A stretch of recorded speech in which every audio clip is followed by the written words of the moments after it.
How would I treat Sclerotinia fungus in my vegetable garden? And this is Dan from Clarkston, Missouri.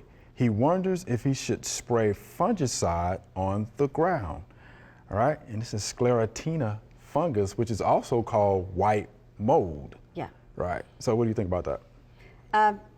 Yeah, well, he's having that problem probably because things are too wet.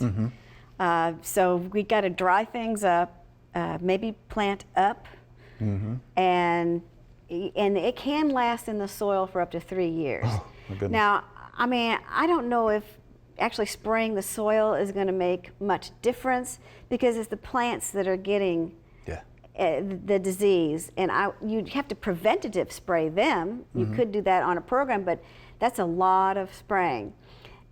Most importantly, rotate your crops. I agree.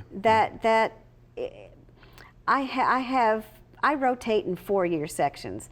I have tomatoes and corn in 2 different sections that I rotate around for 4 different years until it's back in the same spot. And I think that will help out because if the sclera only lasts for 3 years in the ground, it's going to help him or get rid of some of that in his the plants that are having the problems with it. Yeah. But air circulation, like don't overcrowd your garden. I know we put 3 foot, we have a big enough garden that we can put 3-foot sections in them to keep air movement through the garden. And so that's going to be key, is to keeping the air moving through the garden. Right, yeah, it's an interesting question, crop rotation. I mean, we are talking about a vegetable garden, right? So crop rotation is going to be so important.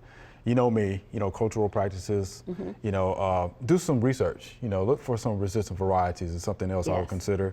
It's the area poorly drained. I mean, fix the drainage problem, correct that drainage problem, and practice good sanitation. Yes. Right, because those fungal spores are going to be there on that crop debris. So we got to make sure we get that crop debris out of there, and that's going to help.